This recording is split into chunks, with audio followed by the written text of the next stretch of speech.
He's talking.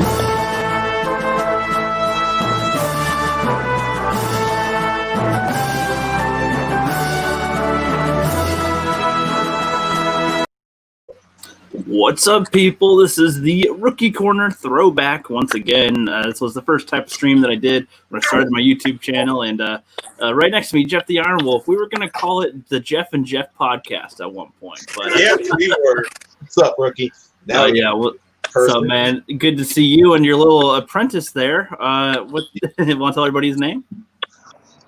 Angus, you're going to love this. His name's Ethan Alexander. Yeah, I remember we talked about this in the back channels when you were having them. Nice. Name's Ethan. Ethan Alexander will be the conqueror of many. No, I did not name him after Ethan Van Sciver. It just happened to be the name that my mother and my wife both liked. Right. It sounds like the Alexander part, sounds like he shall be the conqueror of many in the future. And below us is the angle man, the Angus of the beef and all that. What's up, dude? Yeah, just a little channel of color. Mm-hmm. Black beef matters. Does it? It's good. Much gooder. Yeah, just ask your mom. Tastes a little different than white meat, I suppose. But yeah, this is a throwback stream, so there's no real topic in mind. But yeah. So what's going on, Angus? What's on your neck of the woods?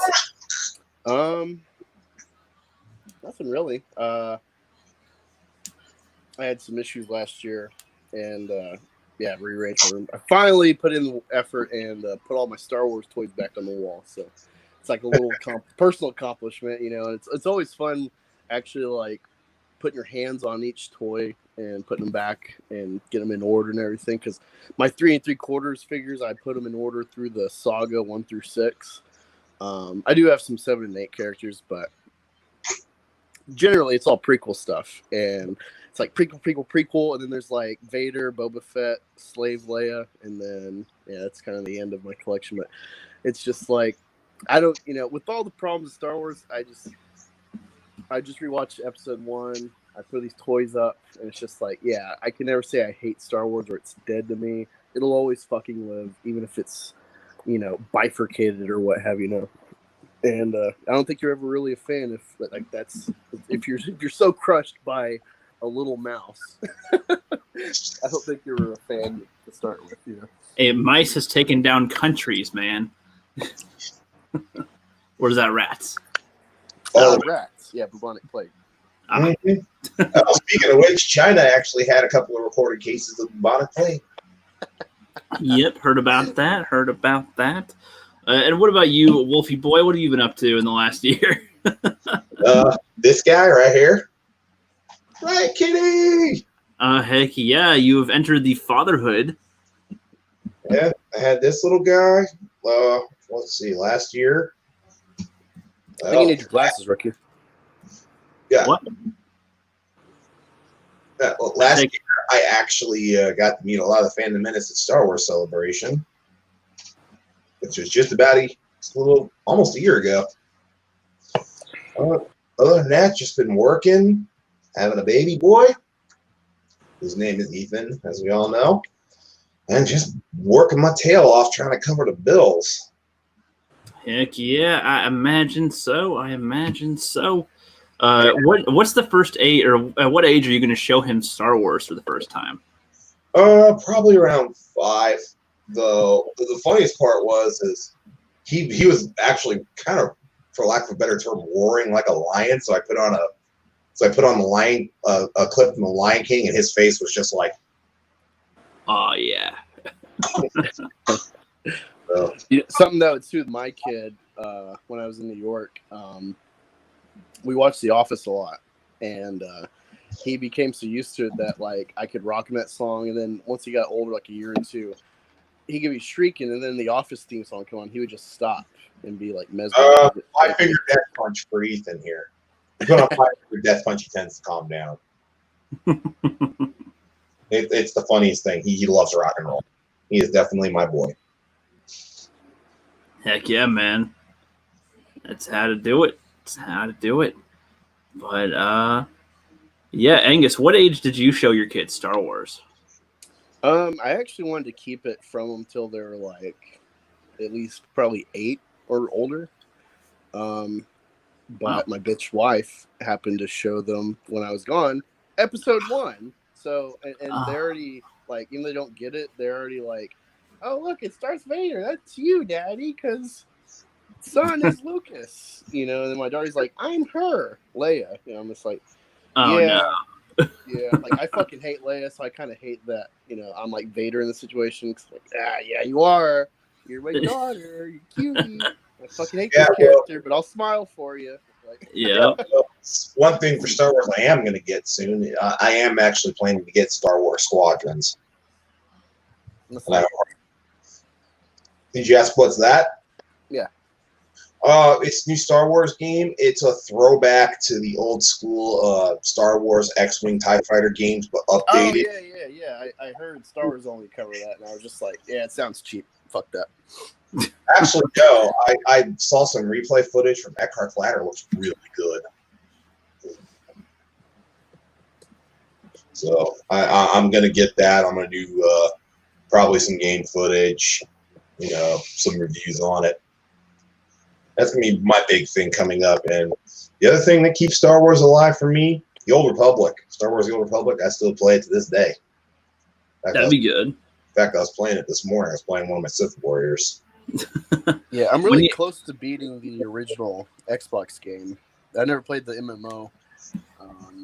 But yeah, it does look freaking awesome. I know people play it for years. I beat those games plenty of years ago, back in the olden days. Okay, are we already going to this?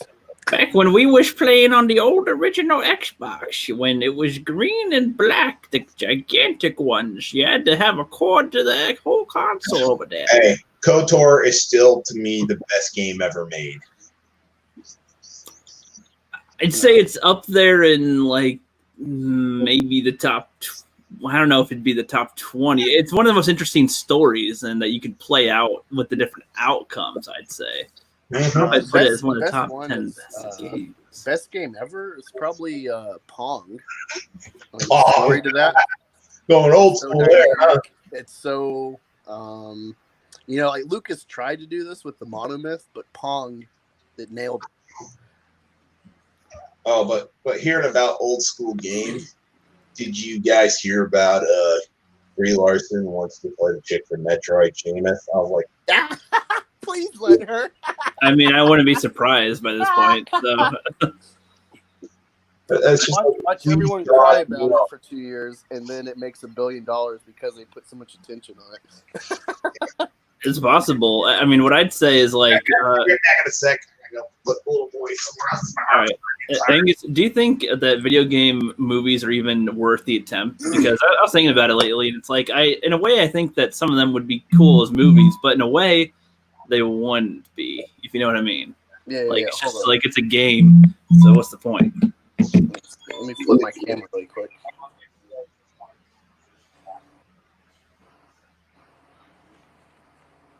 Oh no, we're gonna see your face. No. So like I hate gaming culture in general, but this is Shadowy Colossus. This is the kill spot from the game. And I was so excited because they're supposed to make a movie out of this, and it's a simple game. It's literally 16 bosses that like the complexity is finding them, and each one becomes a harder riddle of how to like get on it and kill it. Mm-hmm. But it's a pretty simple idea, and it's very mesmerizing. It's very unique. And yeah, it's like it's not hard to adapt it. You might have to like do quick cuts to montage some of the monsters together, just because 16 would be so long. But yeah, been waiting 2020, so I think about 12 years now, give or take, waiting for this movie. And it's kind of like the gaming Avatar. You know, I'm an Avatar fan. I'm waiting for the fucking sequel, Cameron. Yeah, in general, I don't know. Like, I don't know why gaming is so hard to adapt. I mean, you have to write the script and the story. Now you get more complexity of like details and like the combat and engagement and whatnot. Yeah, well, that's just Angus, to go off that. Everybody hated the Assassin's Creed movie. I thought it was pretty well adapted. Yeah, I didn't watch that one. I need to. I mean, I watched it, and I mean, they took elements from it, I guess, but I don't know. I did not think that was very well adapted. Personally, I thought their Animus machine was ridiculous. Kind of, I thought their their use of going from the past and into the present wasn't well connected, really, with the plot, because you don't really know like who are the other characters that were with him in the past. If some of those were the same ones that were. Let me stop you both y'all there really quick. Let me give an analogy kind of perspective to go off of. To be fair to video gaming movies, would y'all agree that, like, whether you like it or not, because I actually hate original Superman, but like I get the appeal. Comics were around for almost 40 years before that movie kind of legitimized comic adaptations. So it begs to, to offer that perhaps maybe it's just you need the right guy. You need that Feige or that Sam Raimi for video games to adapt to make it actually, oh yeah, video game movies don't have to suck or be okay. Yeah, no. I mean, there was even the Doom movie, which I thought was okay. I mean, that one sequence where you're literally in first-person shooter mode for 5 minutes, I thought that was fantastic. Yeah, I mean, that was original. Angus will come back. His phone overheats sometimes when he's using StreamYards. But so the question that I asked, I think, when you left the room for a sec was, is there even a point? Like, do you think they should even try to make video game movies anymore, or to adapt them? Because it seems like the majority of people that liked the games don't typically like the movies, even though sometimes it all depends. Sometimes there's like the Mortal Kombat that is like for schlock reasons. It's incredible with how ridiculous it is. It all depends on the game. Like if they did KOTOR as a movie, it could easily translate to a movie because it was almost written like a damn movie. Well, right, but what if it's done poorly is what I'm saying. And that's what's the problem. They're usually done poorly. Yeah, well, that's just like anime adaptations until we got to something like Alita.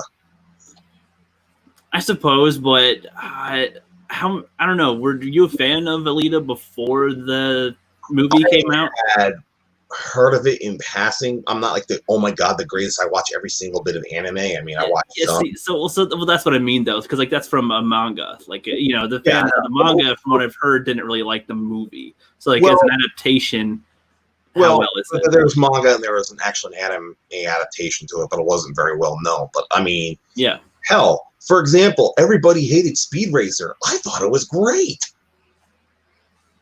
Everybody says, "Oh, it's such a terrible character." I was like, did you all not watch Speed Racer? That was like they ripped it straight from the damn anime. I don't know. See, what I would ask with the ones that try to do the live action adaptations of anime is why? Like, what's the point of doing a live action version of what's animated? Because animations usually do what live action can't, and how it expresses and lights and everything, like cartoonish humor. Well, also look at I really wish I could have seen Starship Troopers Invasion, the CGI Starship Troopers, on the big screen because it was fantastic. Mm-hmm. It was better than the Paul Verhoeven movie, which, in my humble opinion, was one of the worst book adaptations I've ever seen. The first Starship Troopers or the second or third Starship Troopers? All three of them. They were terrible.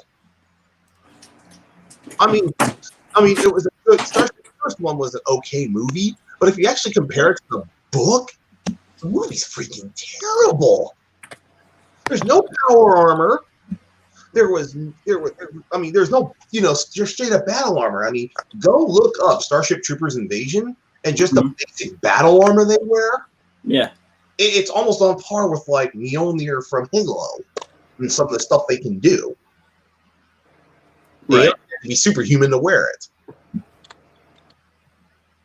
I gotcha. I mean, I don't know. I guess my whole point is usually they don't make a compelling enough story with the source material, and they don't usually adapt the characters well. It's usually my thing. Like with the Assassin's Creed, Aguilar. Like, I don't know. I think they would have done better if they went with the NCO type of story for the movies. That's easier for the general audiences to digest. And we're expecting, Altair or Ezio, not an entirely new assassin. Which I'm okay with a new assassin. That's not the main issue with it. It's just they don't like. What do you know? What do you know about it? Like, what do you know about him after it? It's like Angelus Draven said it best. Michael Fassbender was great, but he can only take that movie so far with terrible writing. And the writing was, it was pretty. Oh good. God! Why'd you share that, Rookie? Why'd you show that name? yeah, see it again. Angus is the biggest Alita fan out there. Man, like people are like, "Fuck Captain Marvel." Like that's me for Alita. Like I go out of my way to fucking cancel that movie. I hate it. Hey, I still think it's the best anime adaptation we've gotten yet. Now with that craptastic Ghost in the Shell we got. I still haven't watched that. I need to. I love me some Scar. I've seen parts of it, and it was just like, the thing is, the anime, I couldn't even make it all the way through. Not because I didn't like it. It was just because it was so dense and so much compacted into it. I felt like I needed PhD in criminal psychology, cybernetics, engineering. I mean, it was like, oh my God, this is so dense. Yeah, I kind of feel that way with Alita. I feel like they didn't explore the world very well. They had the doctor character play as like 4 characters, and it could have been like he was the doctor, he was the dad, he was the night killer guy. Like I don't know, he was a lot of things. The thing is, in the anime and the manga, there was more. I mean, you could have just taken the entirety of Alita showing up in Iron City, and you could have spent the next 2 hours exploring Iron City. And just, like the first hour of that movie could have been stretched out into a 2.5 hour movie, no problem. Yeah. Mm-hmm. Well, and not felt campy or dragging. Well, for people in the chat, I'll explain my real hatred for this movie. For one, it's subpar. It's like a 5 out of 10. The plot is like 4 different, I don't know, manga episodes or books or whatever. Yeah, however you want to break it down. First 4 or 5 slam ditched into one movie. Yeah, trying to tear that film down is like explaining key points of like if you're doing a plot synopsis. It's 20 minutes talking to Rookie, and me and him got good rapport with each other. I'm like breaking down like, fuck man, like how do you even pitch this movie? Unless you're James Cameron, who's like, yeah, I made $2 billion movies, so I'll just do it. And I'm like, okay, but no, the big thing I hate about was you got that Jack Probesic or whatever the fuck his name is. He's the guy who like made the Alita challenge. Big on Twitter, and then I got big in the YouTube talk to fight Captain Marvel. It's like, here's a woman we do like, and that's the fandom in America by large, is the repeat 8-10 viewings of a few fans that still couldn't get it to 100 million in America. Like, there's not a fandom for this in America. The sequel, if they do one, it'll be funny because it'll be SJW with Disney. On Disney Plus, but also like in China and Japan, like it's not available over there for another year or 2. So it's like the market that paid 3/4 of it is not going to have Disney Plus for a couple years. But yeah, I feel the fan base is manufactured off of Captain Marvel. If there's not that competition of an SJW product or character, it'll make even less money. On top of it being a sequel, which sequels make less money. So like not always. No, not always. But I'm saying in general, especially something like that. Like there's a difference between like Avengers 2, 3, and 4 versus Jurassic Park 2, which that still has like a hype to it in Spielberg, but like Deadpool 2, like, that got a lot of hype, but it still made a lot less. Empire Strikes Back made 200 million less, and even though it was still a huge hit, it's like generally. Yeah, well, look at Star Trek, the motion picture to Star Trek II: The Wrath of Khan. The Wrath of Khan had a smaller budget and per capita made like twice as much as the first one. Yeah, that was like a total culture shift, though, with Star Trek. Like Star Trek got its ass spanked with the motion picture, and then Star Wars and Superman happened, and Star Wars happened before Star Trek, because Star Wars is 77. The only reason that Star Trek the motion picture got made was because of Star Wars. No, I'm saying but Star Trek had a name to it for years, for over a decade, so it's kind of balanced, if anything, if not favored to Star Trek to like. Oh, like, we know Shatner and Nimoy. Yeah, let's go back and see them in a motion picture. And it's like, fuck, this one drags on. I like it, but it drags. Yeah, but it's not a crowd pleaser. And then Khan comes out. It's like, yeah, let's be really simple. Let's not complicate shit. Like Star Wars, Star Trek 2 through 4 literally raked in like almost as much money, like time after time, because they actually told good stories back then. Now Star Trek. Yeah, 4 is actually my favorite out of those first 4. My favorite is 2, followed by 6. What's Star Trek? Just kidding. I mean, Star Trek pales to Star Wars. But, I think it's still fun. I think that Two Towers and Return of the King also made more than its first movie. I think. I know Return of the King did. I know Return. I know what Two Towers did. Okay. It built that one.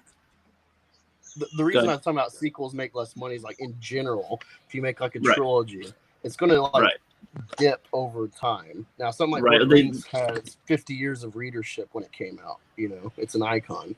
It's right. Well, and I think you pointed, and I think we pointed out this before in a lot of our conversations that like the sequels tend to repeat a lot of elements of the first movie, and so it's like, oh, you're just getting it again, and it's like, oh, so it's kind of it's either stale or it's overcomplicated where someone's like, oh, I gotta watch one before this.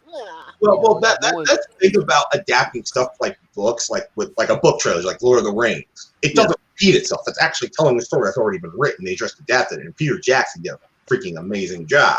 Now, Hobbit, that was a bridge too far. That should have been 2 movies. Yeah, because I would the 3, but it was drawn out. Yeah, the third movie of The Hobbit was just like, this was just 2.5 hours too goddamn long. Well, actually, I would have been okay with it being the 3 movies if they could have done characters better, because I don't know anything about the dwarves, and they're in the movie a lot. They're in all 3 movies a lot. I don't know them at all. Well, Rookie, the biggest problem with the dwarfs is half of them didn't look like fucking dwarves. Yeah, the main one was almost human size. I don't know, the way they were framed and filmed. I don't know. It could have been better. That's the thing too. I don't know how much practical effects they used. They probably used a lot of practical effects, but so much of it looked ugly together. But let's look at Thor and Oakenshield. I can't remember what review I was watching, but it said Aragorn Mark II. I think it was Movie Sins. It's like Aragorn Mark II, and I'm like, that is my biggest, because when I first saw Thor and Oakenshield, having read the book, I was like, that is not Thor and Oakenshield to me. But that's oh, go ahead. I just wanted to address that chat you showed. Random Brad. I love noticing, classic babes, and whatever the fuck that chick's name is, the bald robot chick or whatever, the android in Star Trek. 7 to 9, and I don't even know what that is.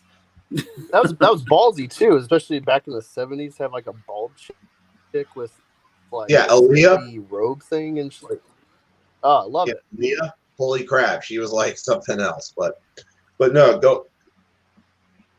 But, oh God, The Hobbit. Thorn didn't look like a dwarf to me until he finally put on the king's armor. I was like, okay, now he actually looks like a fucking dwarf. Yeah, but that was what's funny too. Yeah, he did remind me of Aragorn with his purpose, and the way Gandalf was treating him was like, he's going to reclaim the throne? Isn't that the same plot as Aragorn? Well, that was kind of the plot of The Hobbit. And but the other thing that Thorn's sword. Damn, I'm trying to remember the name of it. It's not going green. Well, the sword that Thorn gets, the Elven sword. When I saw that sword, I was like, that is not how I pictured that sword in the book. It was just one of those things. A lot of the stuff in the movie was just, that is just not how I pictured it. Yeah, I suppose. From what I know, Del Toro was supposed to do it, and something happened with that. And I think they also did a trilogy because they're like, well, the Tolkiens aren't going to let us make any more Tolkien stuff, so we're going to milk this baby dry as much as we can. Yeah. Mm-hmm. See, and it's like I would have been okay with it if the movies were an hour and a half long each, maybe. I mean, that'd be shorter, and you can condense more of the character stuff to be more important. And another thing that bugged me about The Hobbit was the love story between one of the dwarves and the elven chick who wasn't even in the books, and it was just like, really? I should have just tossed in there for no reason. I liked it. It was just like undeveloped. They went nowhere with it. Yeah. Yeah, it makes sense. But that's what they do. No, I think a lot of like histories of Middle Earth stuff, if I'm not mistaken, was wrapped into the Hobbit. I really like Azog, and I like the little details they had for him and the orcs and the bad guys, whatever. But the probably the main thing besides Bilbo and Gandalf, you had like Legolas, where it's like, oh my god, is he gonna die? It's like, well, there's 3 movies after this dipshit, you know, like when you focus on a character like that, it just like it's underwhelming, you know. Yeah, pretty much. And I mean, I would have been okay if I guess he had an appearance. I mean, they imply that he was alive for a long time, but with how involved he was in the story and doing his battles with the orcs and stuff, just I don't know. Like even at least in the Lord of the Rings, they show his progression of his abilities as a few 100-year-old elf and what he can do. And the elephant was the highest one, which all he does is climb up on it with the arrows that are shot into it. Shoots at them a few times and slices it down, and then that was so cringe, dude. Even before movie reviews and stuff, like that just always sat with me wrong. Where it's like, yeah, I mean he's smooth, I guess, but this is just kind of like too. But I think no, the slide off of the trunk was the biggest stretch. I think I think all that leading up to that point was okay enough, but the sliding off the trunk was like, okay. Yeah, no, it was cool. He was like John Wick. He was like John Wick. Yeah, the best Legolas move was Two Towers when he slid down on the shield and then kicked the shield off and killed the orc. I was like, that is sick. Yeah, and but it's like it makes some sense though that he can do some super abilities like that with how long he's been a warrior. He'd be above what humans' skill level would be. So. Alive. I think at a minimum, like 500 years.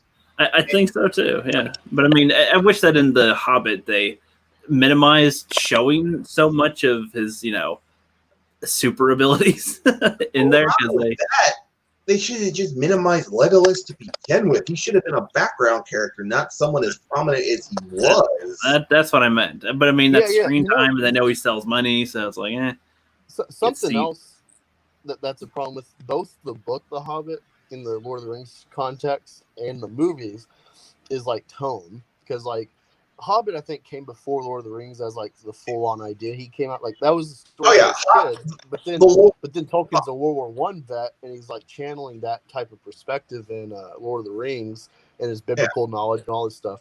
And the Hobbit came out like the 20s when his kids were like 5 and 6 years old. He wrote the Lord of the Rings in the late 30s. Yeah, and like you see with like the combat where it's like it's very like tone wise. I guess I haven't watched a lot, but like how Jackie Chan's like, well, Bruce Lee's already the best, so I got to be the best in a different way. So he does like the bumbling idiot who just like lucks out, That's kind of how Drunken Master style. I fucking hate this shit. Yeah, that's kind of their thing, just kind of like bumbling idiots with their combat, except like with Azog. With is it Thorin or Thorin? I can't remember. Thorin Oakenshield. Yeah, with Oakenshield, like that shit was. But yeah, it's all over the place with the silliness. It's not just like a C-3PO moment where it's like levity. It's just like the same characters will be dark and bind, but then it's like, oh, we're bouncing around, we're silly dwarves. Yeah, when they're in the barrels, that was probably the worst scenes. I feel like they're just like, oh, they're just tumbling down and wiping out orcs as they swing around and still fine. It's like, and the funniest part is you didn't know that Gimli's dad was actually in the party. It wasn't even brought up. What? Yeah, he's no. They bring it up. No, they do bring it up once. Actually, they bring it up right to you. He shows Gandalf or something. He's like, "That's my son of Gloin. Gloin is Gimli's father, and he's actually part of the troop in." I know. That's what I said. I said that they bring that up in the movie. Yeah, like for like a split second, it's like. Oh. Yeah, they do for one second, and I think it would have been more interesting if they showed them go to the mines of Moria or something, dig up the Balrog for the first time. That'd have been. I don't know, man. You could do it wrong though, Geoff. Like they just kind of like glaze by it. From what you're saying, which I never noticed. Or you could do like Into Darkness, where it's like, oh man, we're fighting Khan, and it's like they don't know who he is in this timeline. Shut the fuck up, like. Yeah, I know. Well, don't even get me started on Into Darkness because I'll rant for 25 minutes. Yeah, but I was about to say, what if they had the dragon Smaug or whatever versus the Balrog?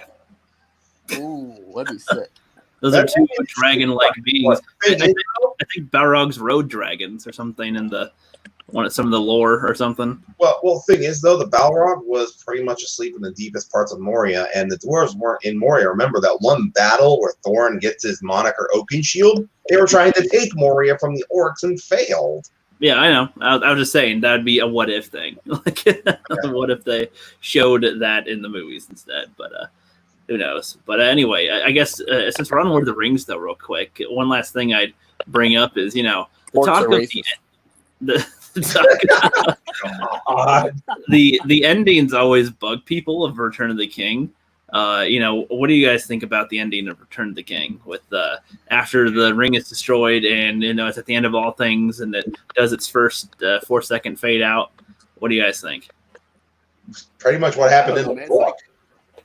It's like Star Wars, dude. Like Star Wars 4 is one plot, and then Star Wars 5 is 2 plots, and Star Wars 6 is 3 plots. And they all tie together at the end. Well, I guess I meant people usually complain that it's too. What? No, yeah, I remember seeing that from Stuckman and stuff when I used to follow him, and it's just like, I don't know, it's kind of pretentious, Especially no one would imagine like cartoons was the best you could do to adapt Lord of the Rings before like episode 1 came out, and then it kind of became like they were developing that around that time, and so it's like, oh, we can really do this. So I mean, like, what do you expect? Like, how would you change it?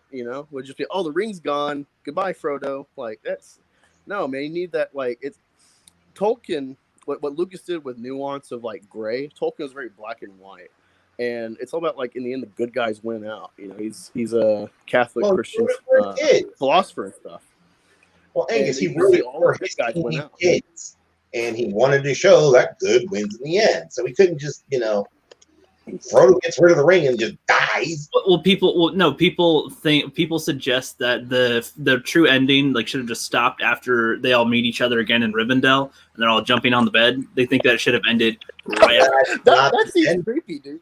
The thing is, though, if you actually read the book Return of the King, what really should have happened was Sauron and Grima Wormtongue. Well, yeah, the scouring of the Shire. Yeah. And take it over, and Frodo and Sam and the rest fight for, good 6 weeks to kick them out and kill them? Well, yeah, but in a movie sense, that would be horrible because you already had the main climax of the whole trilogy over, and then here's another way lesser scale battle to also drag out. I mean, that could be its own movie in itself, probably. Yeah, but the thing is, though, what happens at the very end with Bilbo and Frodo going off into the West actually happened in the book. So you can't stop it where they meet again in Rivendell, because that's not the end, because you have to show Bilbo and Frodo and Gandalf going into the West. I don't know. Some people would argue that that's not that important to the narrative of the story, that it's they did the mission of what it was and it was over. Like, as far as the writing was concerned, the rest is considered extra, which really, because you have to tie off the fact that Aragorn becomes king, Arwen and him get married. That's what I argued too. That's what I argued too, is that showing Aragorn being the king is it. I guess my main issue with people's criticisms is that they say there's too many endings, and I'm like, they pretty much only show 2 endings, and that's Aragorn being crowned king, and then the hobbits at the Shire, and then Frodo leaves. And the thing is, it shows that Sam grows a spine and actually marries the woman he's been pining for since the first movie. Right, but I mean, life goes on. Yeah, Sam becomes a man. Yeah, well, the thing is, the ending shows that even though the war's over, life has to go on. Like, what a lot of people don't understand is, I mean, you kind of see it with Sam having kids, is by the time Frodo leaves for the West, it was like 3 or 4 years later. Yeah. That whole section of the movie was just showing time moves on. The war is over. He's the warrior coming back home and assimilating back into life. Yeah, and on top of it, Frodo is kind of this Jesus character. Somebody just picked up on talking about this. It's kind of obvious, the ring is kind of a cross to bear, and Frodo's this messianic character to a degree. But also, it's like a trope in the Old Testament where it's like prophets were never accepted in their town, by the Hebrews or the Jews or whatever, and then it culminates with the Messiah is never accepted by his people, and it's like Frodo's never really one of them. You know, he never really was, and he definitely isn't after his journeys. And yeah, it's kind the of thing is, like, it also shows that Frodo had changed so much, especially since being stabbed on Weathertop, that he couldn't go home again. It's like he came back, but just like he was telling Sam right before he left, it was like, we saved the Shire, but not for me. I can't go back. It's just not. Yeah, I agree, and I think if anything, they could have shown more stuff for the ending. But a counter that as people pointed out was like, what if Return of the Jedi lingered for another 20 minutes after it was all done as well? Like, you know, I said, you know, there's ways they could probably do it that it's not horrible, but also it's not necessarily necessary. They show them win, and Jedi wasn't necessary. But the thing is, if you ended at Rivendell, you still got plot threads that are just hanging in the breeze. but you could deduce that Aragorn's king. He's already technically king once Theoden and the other guy is dead. Like, he's basically the king, and he leads the charge. So technically, they already did that thread. Yeah, but the thing is, you don't tie up Arwen coming back. You don't tie up Sam getting right. But the point would be that they're not the main characters, so you don't need to wrap up their plot. Frodo's the main character. You still haven't tied him up. At the end, he's for the ending of a story. People would say they could have ended it at Rivendell, and that's fine. Yeah, the thing is, the book that ties it all together. Well, yeah, but if they don't take everything from the book, then I don't think you can. No, the book that Frodo wrote in the actual story, where, you know, Frodo actually writes the Lord of the Rings and then passes it on to Sam. There's still a little left to be written. That's one of the major plot threads of the story, was the book that Bilbo started writing. Frodo added another great story to it, and then it was Sam's turn to keep writing. I think it's a nice character piece, but I don't think that's necessary to keep in the movie per se. Like the argument. So what about this? So you've seen the extended editions, right? I've seen all of them. Yep.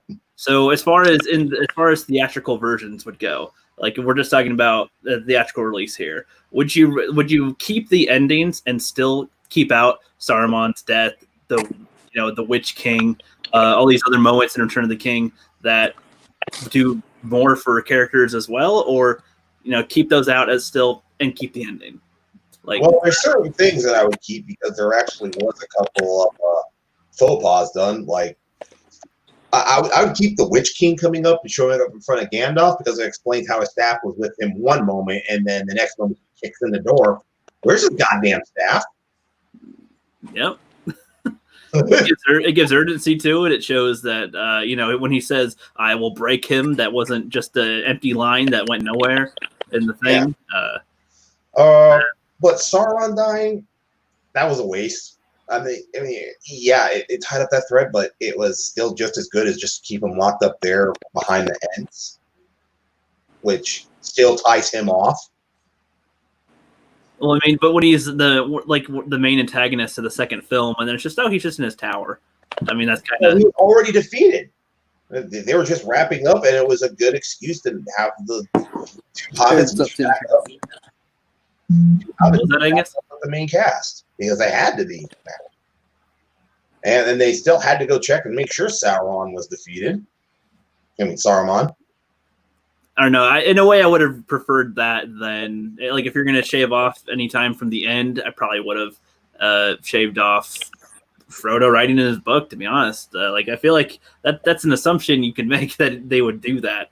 That they would. He'd write I would shave off anything off the end. I would not.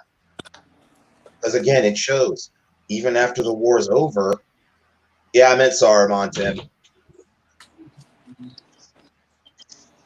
Sorry, baby stuff.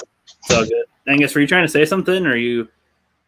No, I'm just saying hi to Tim Christ. I haven't seen him in a while. Yep. What's up, sandwich boy? But the ending was good. It showed life goes on after the war. The war doesn't just stop and life just comes to a blazing halt. It was good to see, and tied off Bilbo. because Bilbo kind of went to Rivendell. And like, what the hell happens to Bilbo? Oh, goes off west. We tie off Gandalf. I think the ending was exactly what was needed. And yep, I do too. I'm just saying. And it showed Sam that he's conversation. home, he has a family, and now he has his own story to write. Yeah, Tim Christ says too many villains that start with S and N, man. Yeah, Saruman. That's kind of true.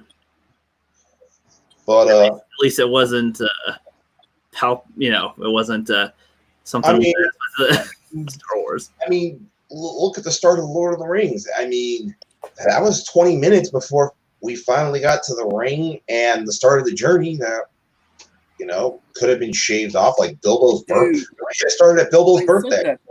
I said that like a month or two ago. I was watching Fellowship of the Ring extended, and I was just like, holy shit, dude, this opening intro to like set the stage of like the ring and stuff is like 20 minutes. How freaking ballsy is that? Looking back at what movies were back then. Yeah. The first 6 minutes was literally narration and a flashback. Yeah. And then, the entire time you could have just kicked off at, Gandalf showing up at Frodo's door. You didn't need the entire starting front part of it.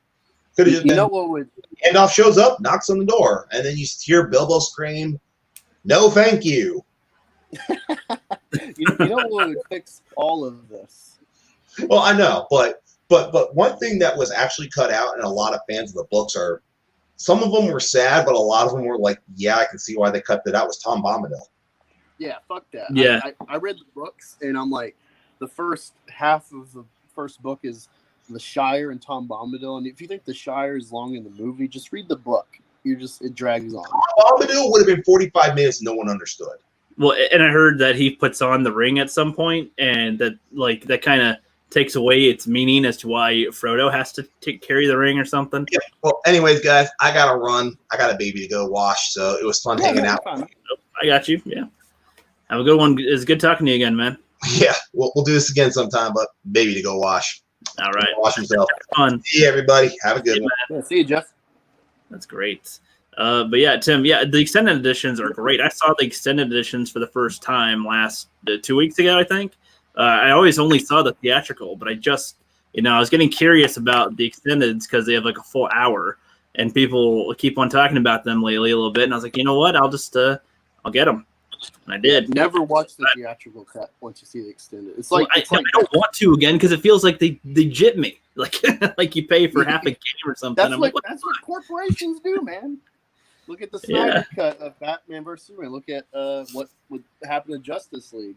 We haven't even seen the Snyder cut. That's what I was going to joke about. Jeff is like, dude, WB owns Lord of the Rings and HBO Max. Let's get the Snyder cut of Lord of the Rings. Pretty much. Hold on real quick. Jeffrey Turner says, to be fair, Tom Bombadil was cut out because that encounter doesn't contribute much to the plot other than he leads them out of the forest to Bree. Yeah, well, makes sense. Yeah, I'm trying to remember. Does that happen before or after they go to the that tower where Frodo gets stabbed? Yeah, the river top or something. Yeah. I'm trying to remember if that was before or after, but it's just like, yeah, the Tom Bombadil, like Jackson and company adapting that book, they did it spot on, perfect. Yeah, I don't think I ever read the Lord of the Rings ones. I know I read the Hobbit when I was younger, but I don't remember it much. It's kind of, I just remember playing as Gollum, and because they wanted us to act out a few scenes from it, and I was like, I was Gollum talking to Bilbo. Yeah, what's so cool about Lord of the Rings is like, without it, you wouldn't have Star Wars, I don't think, because Star Wars is just like Game of Thrones. It's like a more mature, nuanced take on that kind of storytelling of like an epic journey. But also without Star Wars, I don't think you would have been able to adapt Lord of the Rings to real film like it was, especially after episode 1. That really, I think, broke the door open for so many things to be made.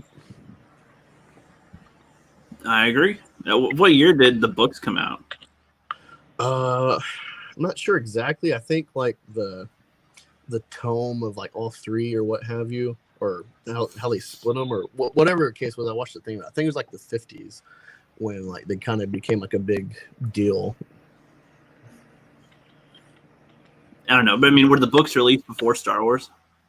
No, that's what I'm saying. Like without Lord of the Rings, the books, I don't think you'd have Star Wars, and then without Star Wars, I don't think you'd have the movies Lord of the Rings. Yeah. They've kind of helped each other.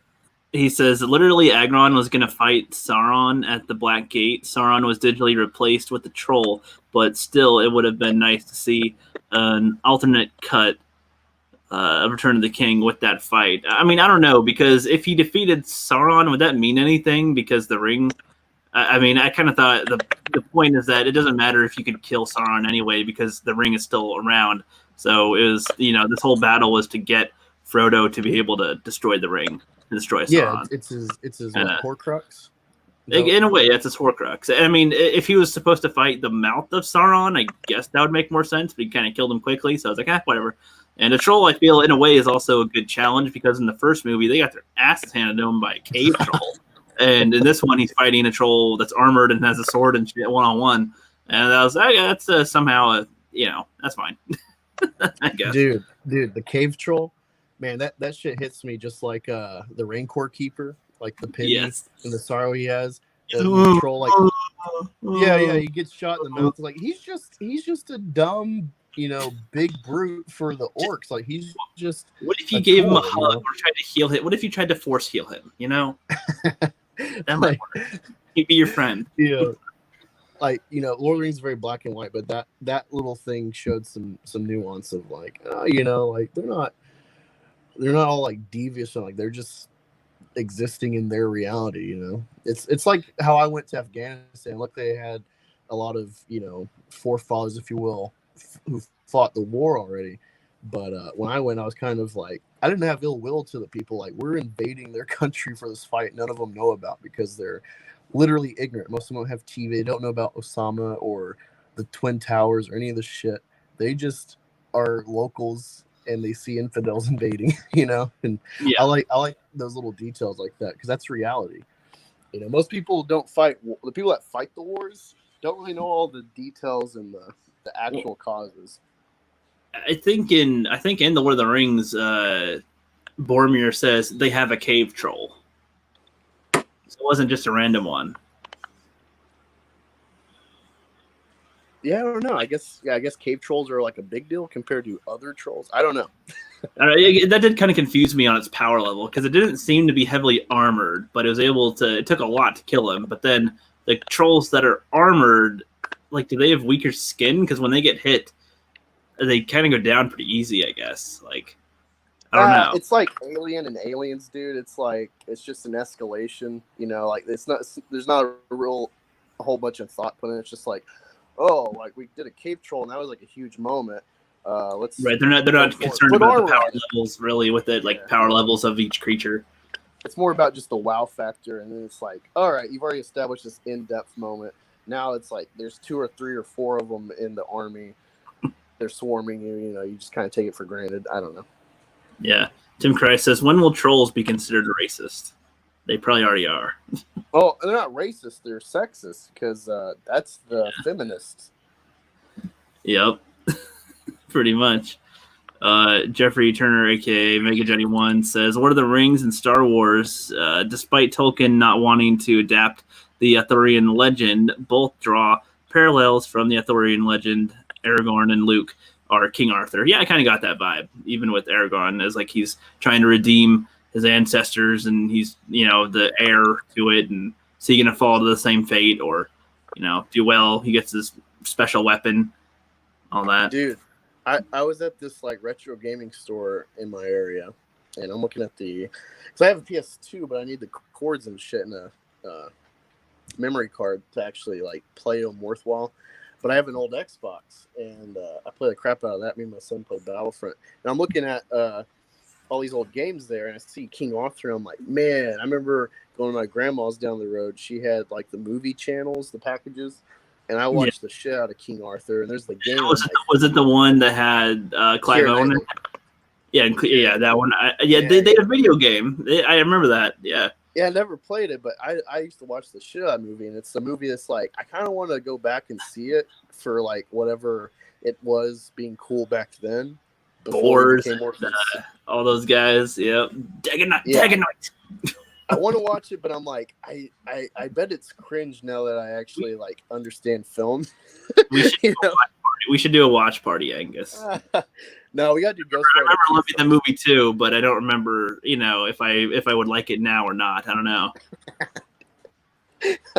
No, whatever watch party, we got to start with Ghost Rider 2. Oh, true. Very true. Shit. That's my shit. But something cool that you didn't know, the King Arthur DVD came with like a demo for the video game. Oh, that's cool. So you could like play a little bit of it, and you're like on a horse, horseback trying to fight the Woads, I think. That was all right. It's okay. Like, it wasn't great, but it's all right. Yeah, I recently got Hugh Jackman's Van Helsing from the 50 cent section at this thrift shop, and I'm watching. I'm just like, I fell asleep a bunch. It wasn't very engaging. Yeah. Like, it's so ridiculous, but it's kind of cool and just like different. But I'm just like, I don't know, boring. Man. I don't know. You had so much there, and yet as an adult, it's not very engaging. There's the vampire chicks that seem fine, but then it's like, all right. And then there's like the werewolf dude, and then the Dracula who's doing stuff, and then there's the Frankenstein guy, and it's all dramatic and action packed, and it's like, yeah, I remember liking it as a kid.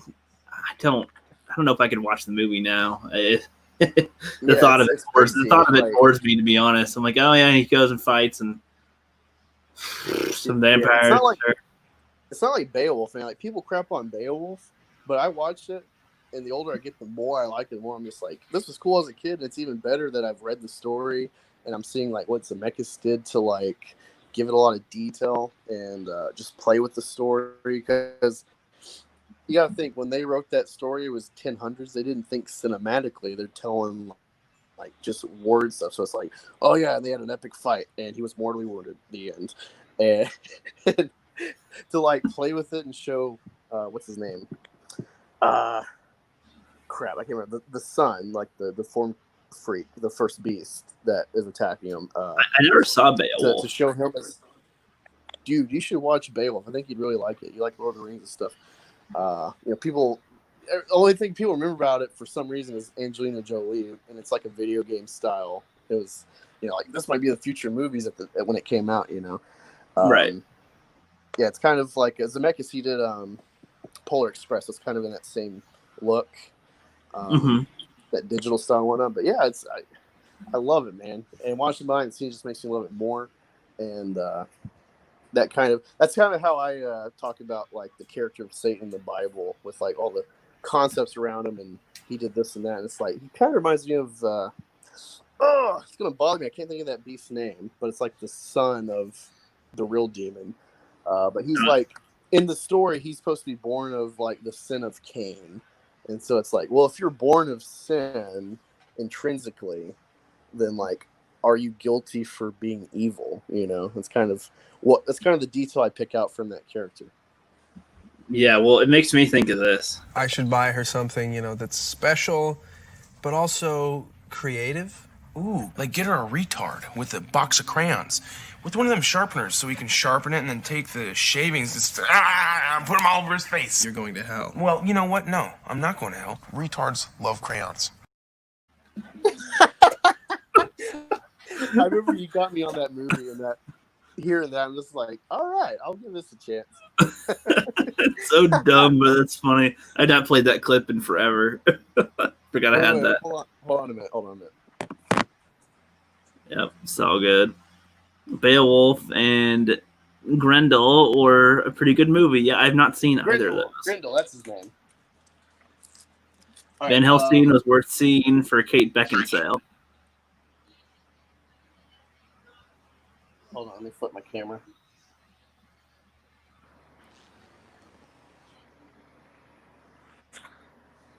All right, so when I have a little money to spare, I look through these packs, they'll have like 2 to like, I don't know, 20 depending on the story.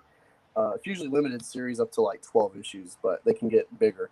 It'll be like for a set price. So like the higher the price, the more you kind of guess it's like a more coveted story. So like Secret Invasion will be like $20 or so for 8 issues. The 8 issues of Dark Knight or of Curse of the White Knight is like $40. So I see this and I'm like, okay, I can tell Marvel Knights this is from like 05 to 2010 roughly.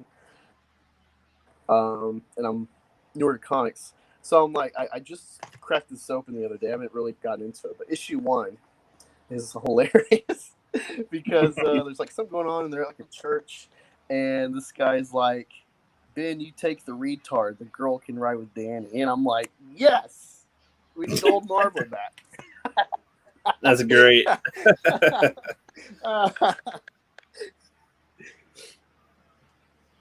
That's awesome. What? Why'd you? Oh, right. Oh, you made it. I was yeah, okay. You were trying to show me things, so I made you big, like a big bad Beetleborg. I don't know. Oh, that's awesome. Hey, Angus, do you want to take a look at our first live stream? Sure. I was hoping Geoff would be here for this part. Oh, I know. I was going to show it earlier, but we got into different conversations. Hold on. Do I have it up? Making sure I didn't exit out of it on accident. Okay, nope, it's still up. Good. Very good, my boy. Very good. Excuse me. All right. Dear, are you ready to cringe, my friend? We are now rational. The audio is going to be awful, so prepare your ears, everyone. I think that we are live. Good day, everybody. This is the Geoff and Geoff podcast. Do you even hear that at all? Yeah. No, keep playing. Play that for a little bit. That's good. Okay, hold on. If everybody loves popsicle. Oh no! Fast forward that a little bit because you might get. Oh, I know. Because I know. That was showing our clunky entrance. Hard rain. Yeah. Let's see what else is in here. One with Broken Arrow. I'm familiar. Yeah, I don't watch a lot of Christian Slater. I just hate his face, so I know. I try to stay away from him. I really do. Watch it. It's one of the greatest 90s teen angst movies, and you know how being our first little podcast. So it's cute. The audio kind of sucks, so I'm just gonna turn it down. Whenever I turn the mic volume up, it makes ours really loud too. So I don't know. Not working that well. Yeah, man. I think I missed that. I missed that era, man. It was funny, you know, like when we started, like right from the bat, once we did that show, I'm like, yeah, we get along. And hey, what's up, H1? We can do this. And I'm like, we need to do what the High Council isn't doing. We need to like be that next wave, try to pull our resources if we get that far, and do something they're not. You know, where like they're talking about fighting the industry and stuff or industries, but they're not like actually putting money together to do it and start some like alt company like CinemaState or CineState with film. And now with the debacle of Comicsgate and Dynamite and all that stuff, now they're like, Ethan, why don't you use your money and start your own company? And it's like, oh, what I've been saying for years. 2 years ago to the date. So. Like, pretty much. Oh man, it was just funny stuff. How I've been right about so much stuff, and I just never really spoke up about it. So like playing ball, you know, I was being a humble peasant. Now I'm breaking the chains. That's good. You go, Daenerys. Breaker of chains. Yep. You go. But yeah, man, I can't wait to see your progress with your book, buddy. You know, people probably know about that enough on here. The Gator of Meth. Yeah, man. Hashtag Meth Gator. I actually never took down the gay pride pandering merchandise. So if you want that, if you're gay or gay friendly and you like Gator, if you're not a big, yeah, pretty much if you're not a bigot, then buy my merch. Yeah, that's how that works. And if you don't, then we'll know you're a bigot. So that's how that works. Yeah. But yeah, so we've known each other for about 2 years now, man. Shit. Time goes by. Yeah, I mean, off and on, I'd see your super chats, and I'm like, yeah, this douchebag. Yep. Angus will tell it every time he saw me super chatting the world class bullshitters and stuff when they do the high council or just a world class bullshitters night on their own. And he's like, look at that fag. He's all super chatting and stuff. And then he's like, no. And eventually ended up talking to me and is like, oh shoot, okay, shoot, he's got videos.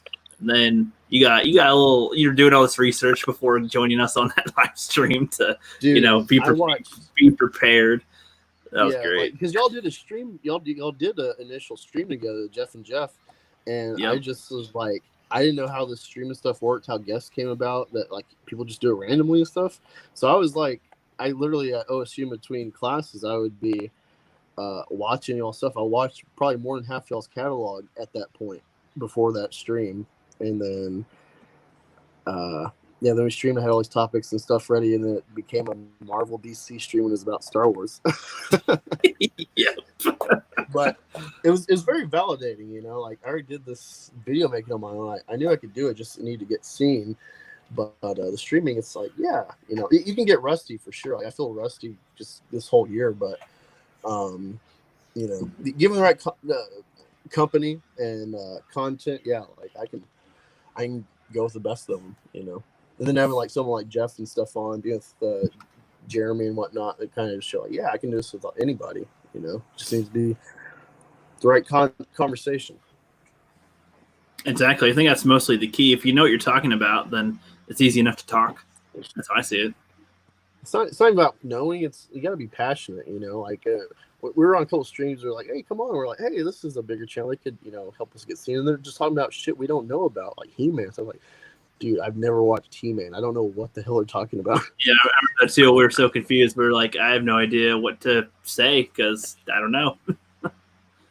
But we found our strides here and there, and in a way, I've still been figuring out myself. But I think I'm more defined now. I'm really trying to move on to being a film channel in general, trying to get that going. And watching the movies, I'm watching them now, Angus. I watched The Matrix, and I'm watching The Thing next. And I'm going to watch Living in Oblivion. That's got like Peter Dinklage and what's his face. It's in Adam Sandler movies a bunch. It's kind of the creepy guy. That's not Rob Schneider. I don't remember what, but that one was. I think that one I've been recommended that by Jesse Milestone. Wait, which one is this? The guy from Grandma's Boy?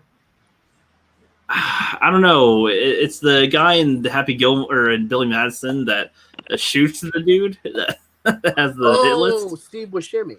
Steve Buscemi. Right. It's got him in that too. So I'll be watching that in the next couple days as well. And yeah, I've got my big old list that's grown, doubled in size, Angus. And I think there's still movies I haven't written down on there. But I'm making progress, and that's what counts. So. No, it's just funny you're saying that because like one of my favorite lines to say just randomly when like something goes wrong at work, I'll be like, "Mama was wrong," from Waterboy. And I just watched that today, and it's just it never gets old, man. It's such a great comedy for the world that they're in with football. It's hilarious, and it's funny. I was watching War Campaign before this, and they're reading Jai Lee's the Cyberfrog 2 cover artist. They're reading his Instagram post in a fake Asian voice, and man, Pan screwed up. He's like, "Oh God, I'm getting in Bobby Boucher territory."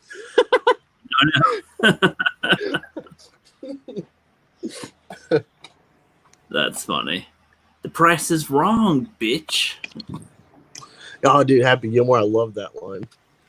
Love it no too. one ever knows it. Hey, why don't you go eat some clay? You know, I just may down by the bay. What do you say?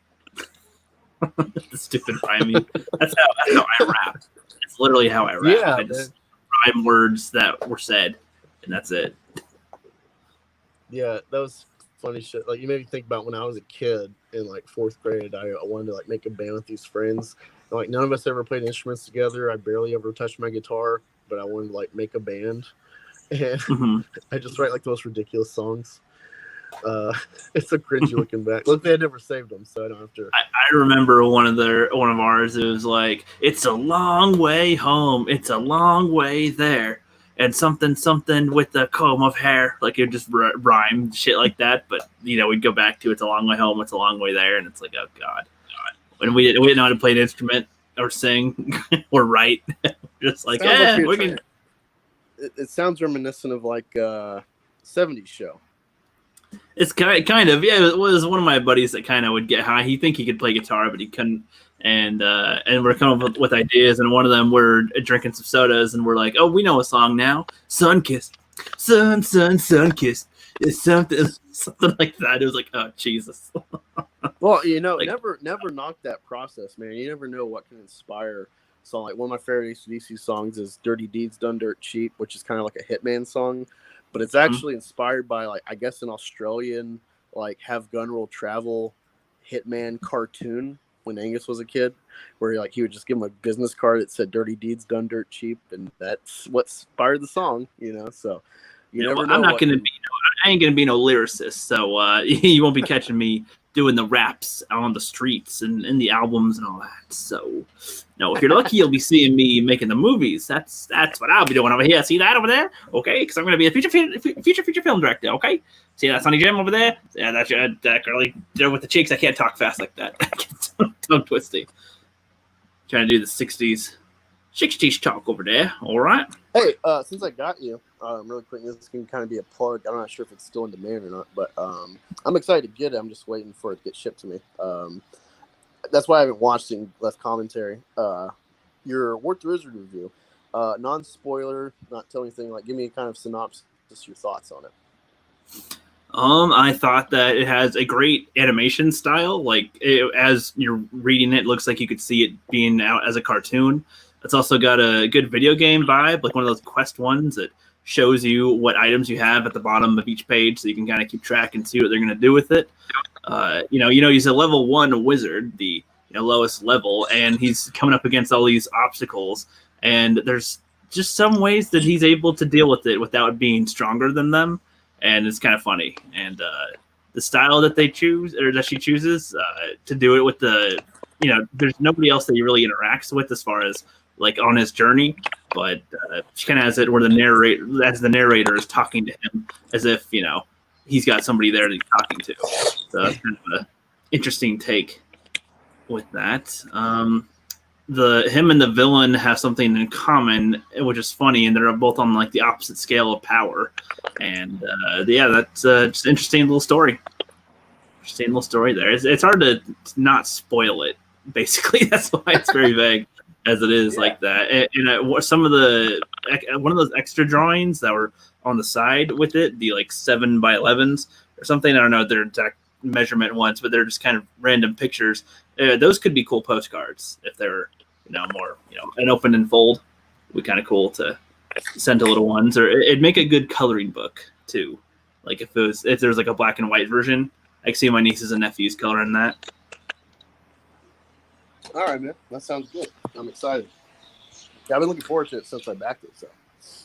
So, show, bro. I'm just here to take some all these people like, hey, I got my War the Wizard. I'm like, I have a channel. I want to review it. But I think she said she's got a week or less left of shipping things out. So yours is probably going to be the last one. Oh, there's Angus. There we go. Black's to the back. I see how it is. No, just the one black. Just the beef. That's why, because the beef.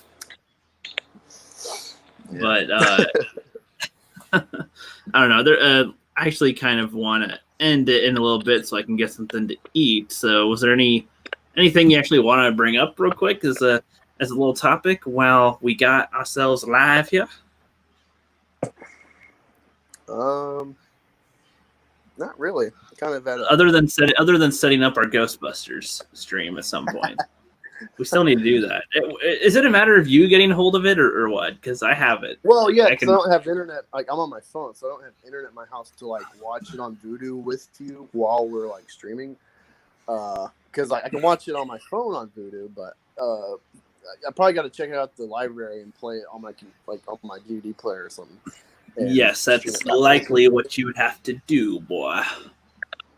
Which isn't a big deal, but it's just like, dude, this whole Corona crap is ridiculous. Like, you can't go to bars, but you can go to restaurants with the mask, but you can take your mask off when you eat, and it's just all this. But you can't go to the library.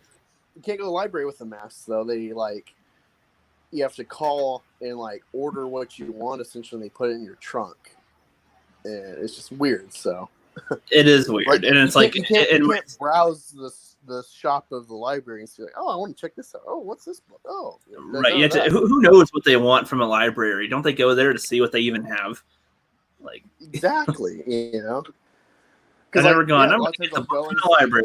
I want to look for things at the library. That's usually what. Yeah, usually it's I'm finding stuff that is classic, whether it's actual the Godfather type classic, or just it's old and I never knew about it, or I'm backtracking some actor or director's filmography, and I'm oh, I got to see this little niche film they did, and see if the library's got it, or request it from a bigger library.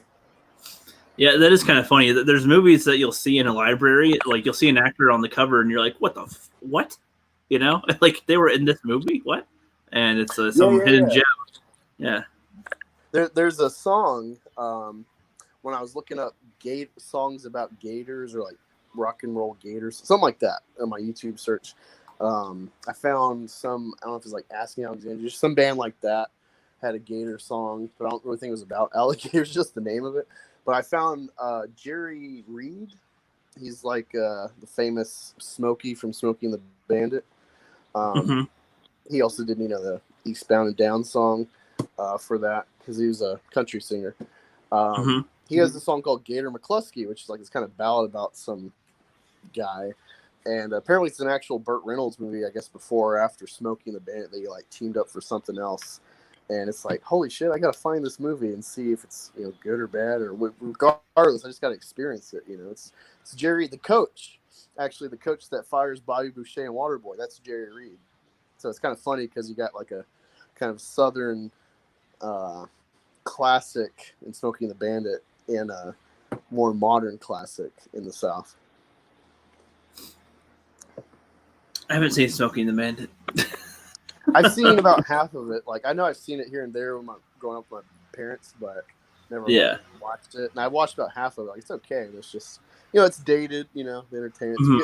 It's about Coors, I guess, couldn't be sold so far east because there's beer laws or some shit, interstate laws. So they're smuggling Coors across the states within a day or so. That's the plot of the movie. Well, I'll tell you what kind of hillbilly shit is that, Angus, with no internet system? Christ. And the Ancient One says, I got a question for the both of you. If you two were Power Rangers, what kind of Power Ranger would you two be? And I know you say, oh, not the gay one or something. Your response.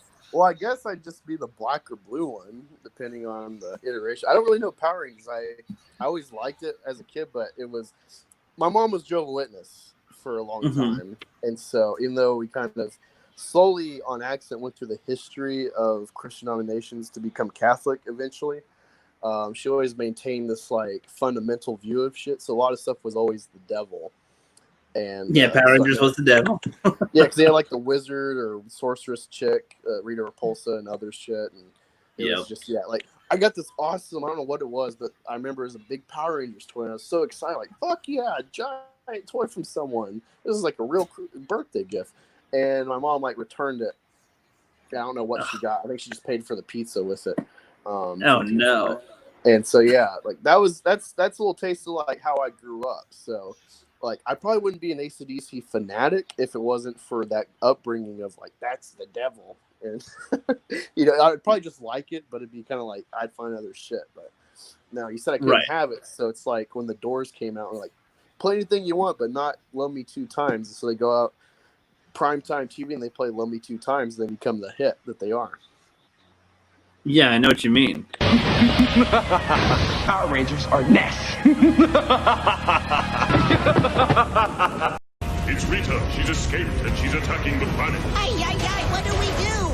Teleport to us 5 overbearing and over-emotional humans. No, not that, not Teenagers! It's morphin' time! Dragon Sword! Mastodon! There's a black one for you. Yeah. I don't know. What The is Power Rangers are always cool looking, but yeah, I just never got to. There's been black Red Rangers, okay? There's been like one or two.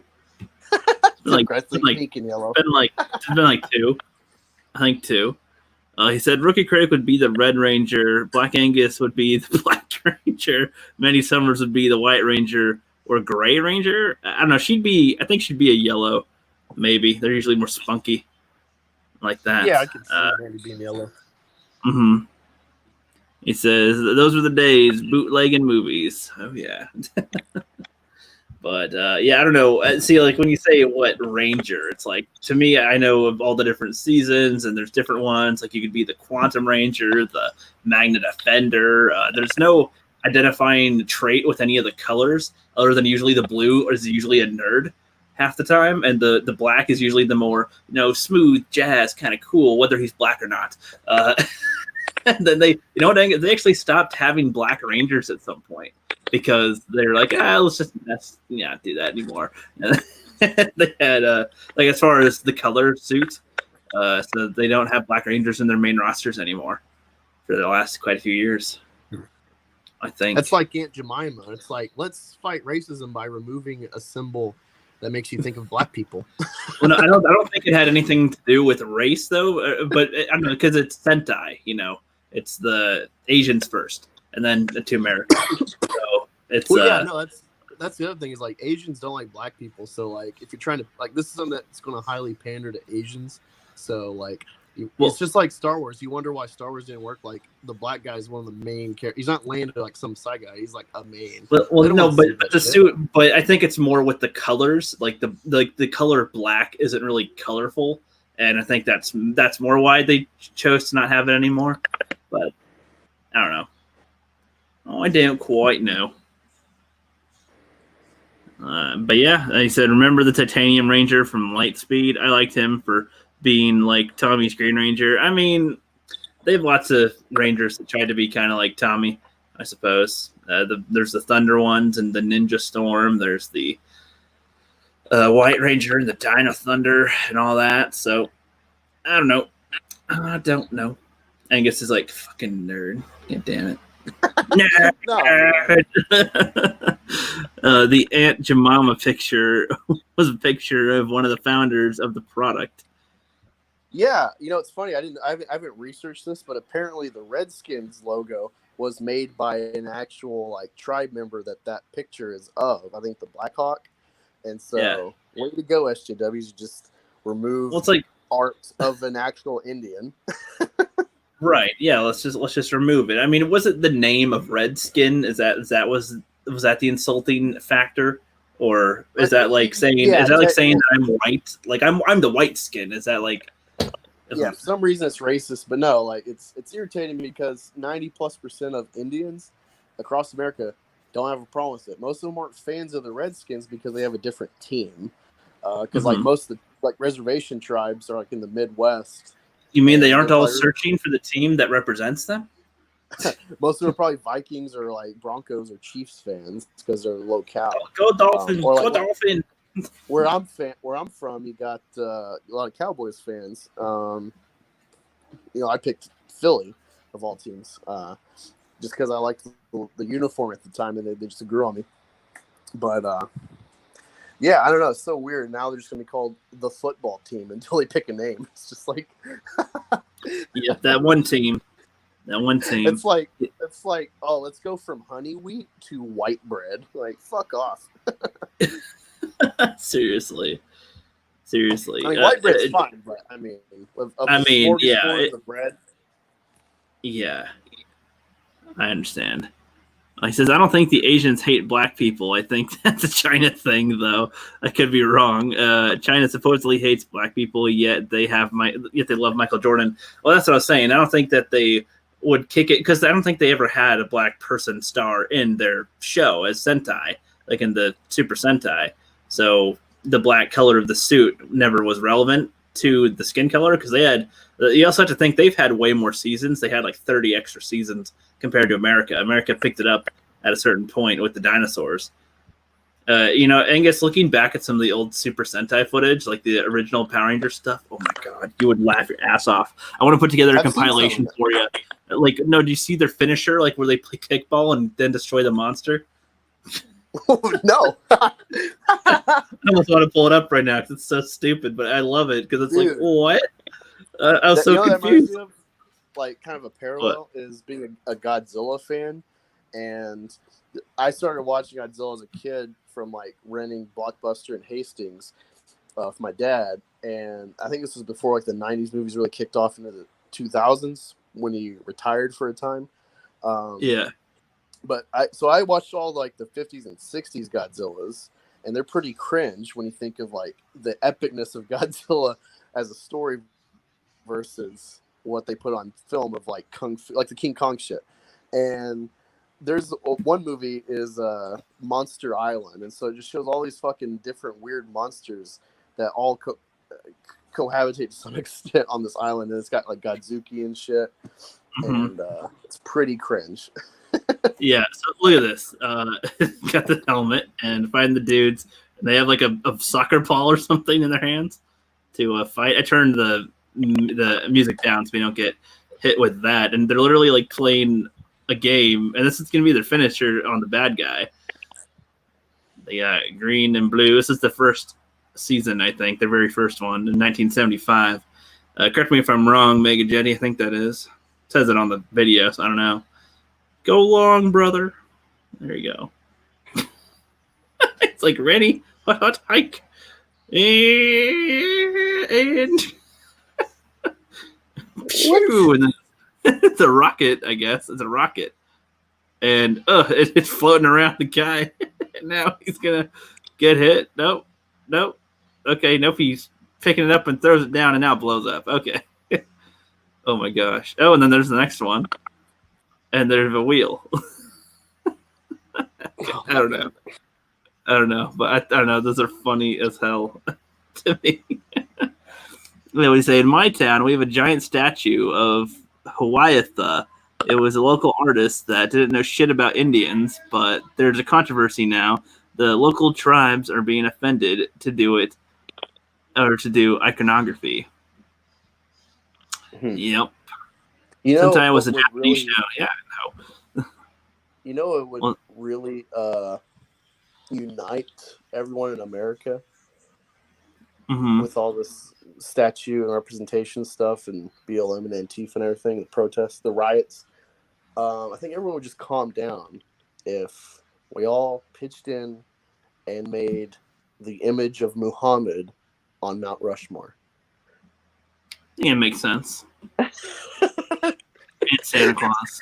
I mean, I don't know. No, dude. Like, this is one of the critiques of like the religion in general is like how they can't take a joke. Is like South Park had all this editing crap with their Muhammad joke video episode. There was there was a terrorist attack in Paris because their paper made like a joke on Muhammad with like his image. You know, it's a cartoon. That's why I said that as a joke. No, I gotcha.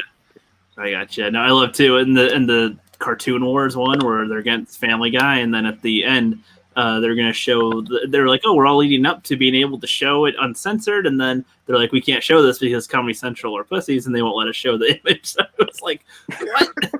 It was like, in a way, it was an ending that made sense, and you could argue that they planned for it, but it's like, no, I think they were gonna show it, but Comedy Central won't let them, so they had to pull it and go up. They're bitches. So, what do you know? Any last words before you get terminated?